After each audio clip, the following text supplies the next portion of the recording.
Welcome back to the program. You know, if you guys listen to the show regularly, you know that I follow local congressional races in various states. I'm not just centric to the markets that we broadcast in, because I think it's so critically important for us to send the right people to Congress. Because I know I'm sick of banging my hand on a table when Paul Ryan does something that it seems far more Democratic than it does Republican. It drives me up a wall. So here I am. I'm following this race up in South Carolina, the 5th Congressional District, and a candidate emerges, Tom Mullikin, who's a real outsider, a true conservative, a major general, commanding officer of the State Guard, former JAG officer, all the right platform, all the right issue positions.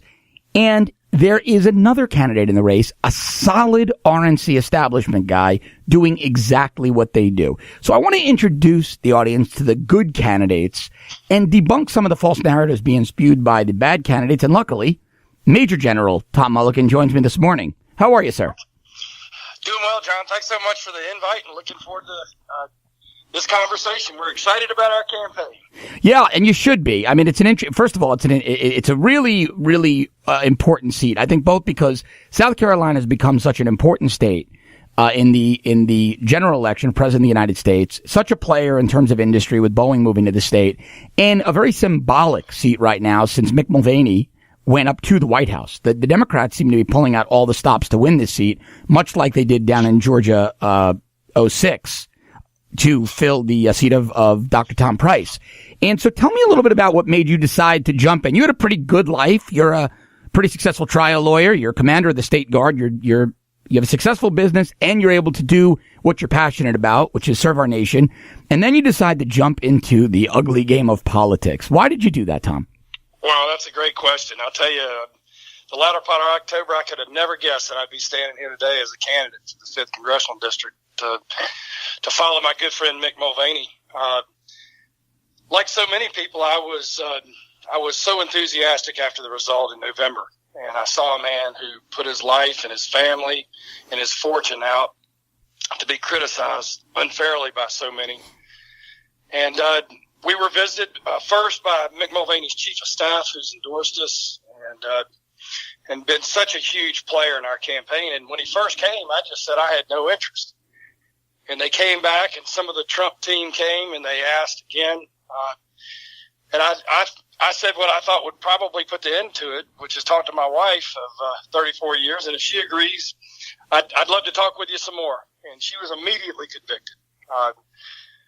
We've been married, have 4 children, 2 grandchildren. I've been in the corporate practice now for 30 years, where I represent large domestic manufacturing and energy producers. Virginia Ann and I have really been fortunate enough to live our American dream. And we are very concerned that our children will not have those same opportunities. In this state alone, over the last couple of decades, we've lost 115,000 manufacturing jobs. Wow. And while that may be just a statistic like the $20 trillion of debt in D.C., in this congressional district, it's not a statistic. No, it's not. It's certainly not for those families who can't put food on the table. It is a very, very real crisis. It is. We've seen communities fall in on themselves, families broken apart. And we haven't lost these jobs because our people don't work hard. We've lost these jobs because of the absolute inaction of Congress, who's been more concerned with re-election than they have protecting communities across this district and across the country. 15 million manufacturing jobs across the country.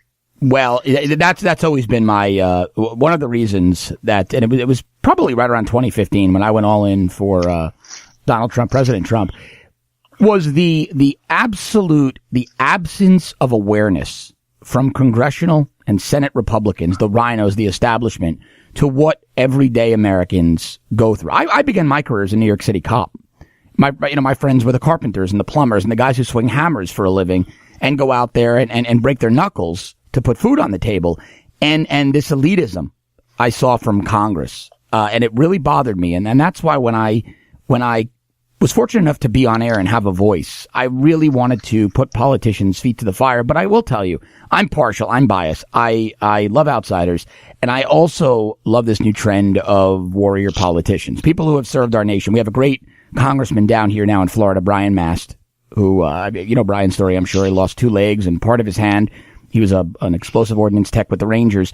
And with the abysmal treatment of our veterans, I think you bring a unique understanding to that. Can we just talk a little bit about the flaws you see with regard to, let's talk about the VA and also national security on the whole, rules of engagement, the way our military is treated, because I know that's of particular importance to South Carolina voters, big military state. It is. Let me say I spent 8 years as a United States Army JAG officer in the reserves and got out, and one of my former bosses had come over and been appointed as the lead prosecutor for the Khalid Sheikh Mohammed 9/11 terrorist out of Gitmo. Asked me to come on as his special assistant and did that for a couple of years, and thought my career was over then when the adjutant general asked me to come into the South Carolina State Guard, Title 32 for domestic operations, natural disaster preparedness, right, where I now command.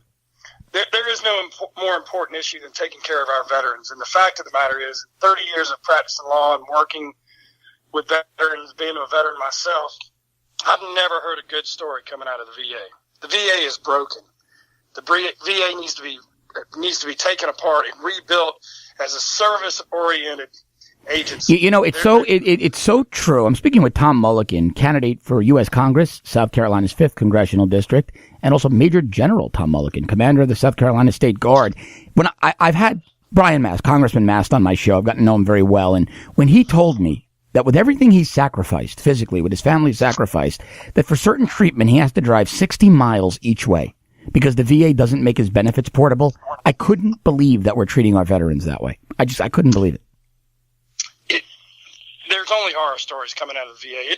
We need more veterans in Congress, and we need to raise the level of this issue to a single most important spot. We've been at war for 15 years. Yes, sir, we have.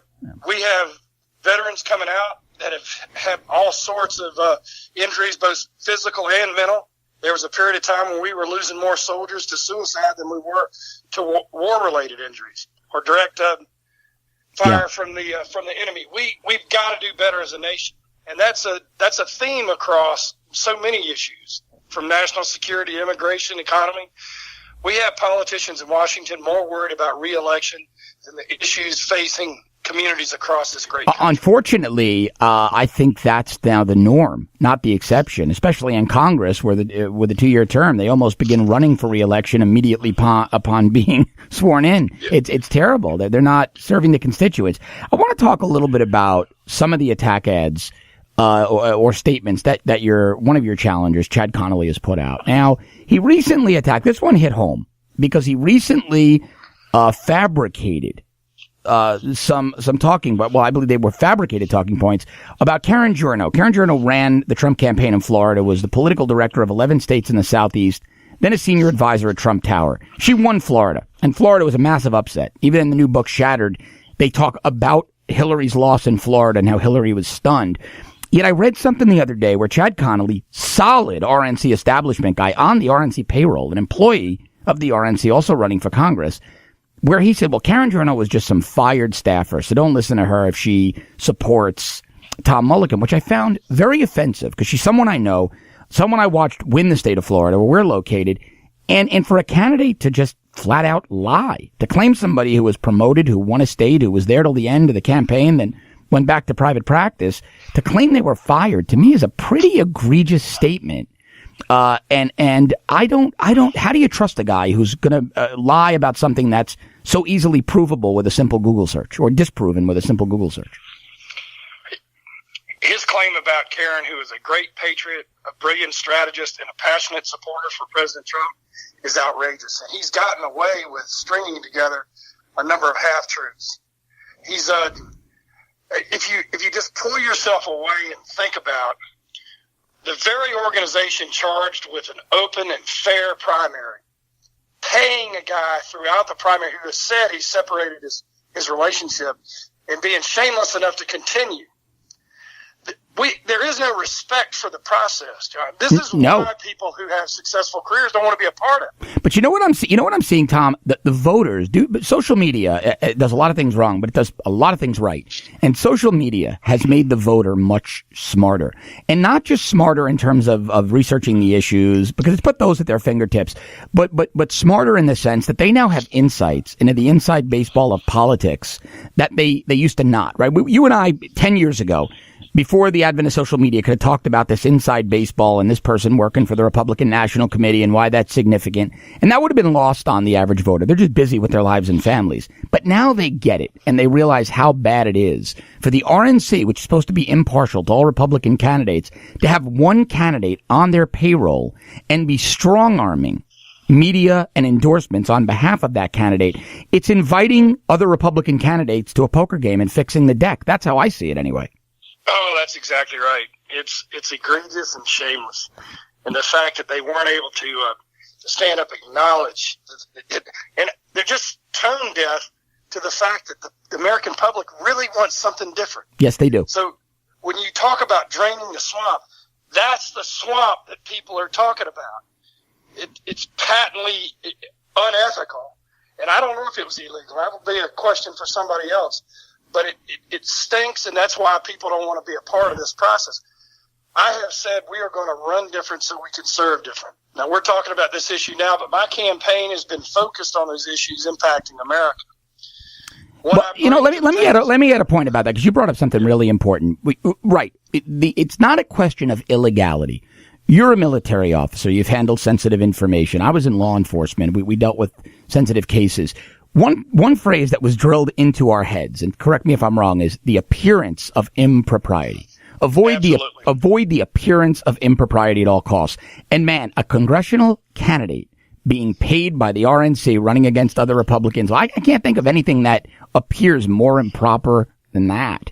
So I want to talk a little bit about your general platform issues, starting with a passion of mine, the Second Amendment. And I know that's a big issue in South Carolina. That's always under assault. Us Americans, we love our right to our firearms. We understand it's the Constitution's liberty teeth. Talk to me a little bit about your Second Amendment positions, and then let me sort of run down the issues with me as to where Tom Mullikin stands on the issues of most importance to Americans: national security, abortion, the economy, debt ceiling, all the things that people care about that affect their lives and keep food on their table. Thank you very much. There is no more important right than the Second Amendment right. And I love it for a couple of reasons. One, it speaks about the militia. And I'm the commander of the historic South Carolina State Guard, sit in the post first held by Francis Marion. The Second Amendment, when we talk about gun ownership, people ask me what my opinion is, and I say my opinion is very black and white because the right is very black and white. We have a right that states in it uninfringed right of gun ownership. It's not about what gun you use to shoot a deer with. It's about, and if you look back and you go through the history, Blackstone talked about 3 reasons why this right had developed over time and became a part of our Bill of Rights. Right. The personal right of self-defense, the common civic duty of national defense, and to resist the oppression of government. Those are the 3 reasons why that right became a part of the Magna Carta, which became a part of our Bill of Rights. It's very clear and uninfringible. It really is. And I always say on the show, when I debate a liberal on the Second Amendment and they talk about muskets and hunting, I tell them Paul Revere did not go riding through town screaming the whitetails are coming. I mean, we understood. Yeah, I love that. Yeah, right. And it's just it's so frustrating to me. All right, let's talk about a little bit an issue that's been a hot topic because of the rhinos in Congress refusal to defund Planned Parenthood, a right to life. I'm assuming you are pro-life, and if you would vote to defund organizations like Planned Parenthood. Will not vote. Will vote in favor of defunding anything that is supporting government-funded abortions. Absolutely, down the line. Okay, it's my great. faith. It's my strong belief. Yeah, and it's that one to me is always a non-starter for a candidate if they're going to fund organizations like Planned Parenthood. Now let's talk a little bit about the other big one for everyone in America. I know me because my premiums raised 4 times. They were literally a magnitude of 4. Obamacare. They dropped the ball. in a perfect world, if Tom Mullikin drafted a bill, what would it look like? What would a repeal and, if need be, a replacement of Obamacare look like if you were to draft that? Well, that's a great question. I appreciate you asking. Strategically, I would have passed a bill in the first week back that repealed Obamacare with a date certain and given ourselves a runway to develop a thoughtful replacement. So that we talk about repeal and replace as if they had to be in the same legislative instrument. Right. We should have repealed it immediately and then dealt with. My fear is I don't want us running headlong into what the Democrats did, passing a 3,000-page bill without reading it. Yeah, like overnight, because that's what we were about to do. We were about to undo years of disaster in a week of thought. It was very scary to me how impetuous the entire process was. Strategically and tactically, it was flawed. They should have repealed it immediately, then dealt with the replacement. The replacement, if we're looking for the four corners, we want something that is market-based. We want a state-oriented measure. South Carolinians shouldn't be bound by how California wants to address their health care. That's right. We need something here. We need to have these healthcare savings accounts, and we need to deal with the issues, the specific issues that deal with those matters that deal with healthcare of Americans. And it's a very narrow bill. It's profoundly important, and the truth is, Obamacare has been a disaster. Like you, in my business, I've seen it go up 30-40%. We got to repeal it immediately and then deal with a thoughtful replacement. Yeah, and I couldn't agree more. And then lastly, because we're running out of time, you represent industry. So you're a free market guy. Are you in favor, I'm assuming you're in favor of onshore and offshore energy exploration here in the U.S.? I know I'm a drill baby drill guy. I understand that our scientists are pretty smart people. They understand how to mitigate the environmental impacts, but we have plenty of resources here, and we'd be a much more prosperous country, as evidenced by North Dakota, Keystone, and other things, if we allowed exploration, if we got rid of these draconian regulations. So where do you stand on that?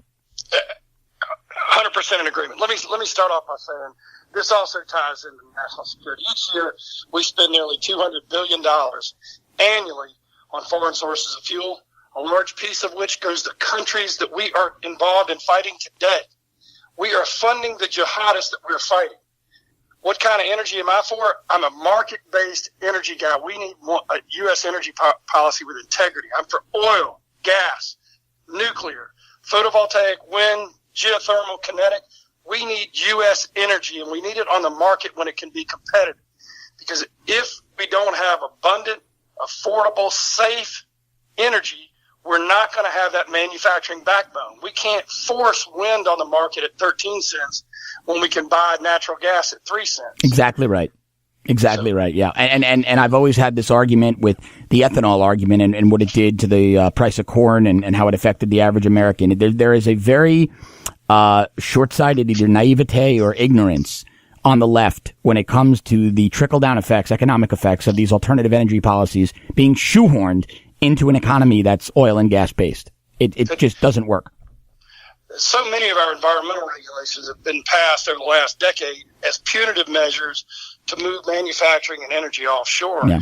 And the truth is, in doing that, they've gutted our economy and they've ruined the environment. The largest emitter of ambient mercury in the world today is China. One of the largest emitters of ambient mercury in this country today is China. Wow. Along the western states where you have people demanding more environmental regulation, one of the highest emitters of particulate matter, of sulfates, is coming over from China. We've got a failed environmental strategy and a failed energy strategy that it's impacting. And we need an informed voice on these issues, a conservative voice in Congress, and that's what I intend to be. Well, I think, look, this is music to my ears, because especially on energy policy, I've always felt exactly as you do. We need to be a strong domestic producer, because you're right. It is an issue of national security. Unfortunately, we're out of time. I've been speaking with Tom Mullikin, candidate for Congress from South Carolina's 5th Congressional District, Republican conservative candidate for Congress. Tom, where can people learn more about you?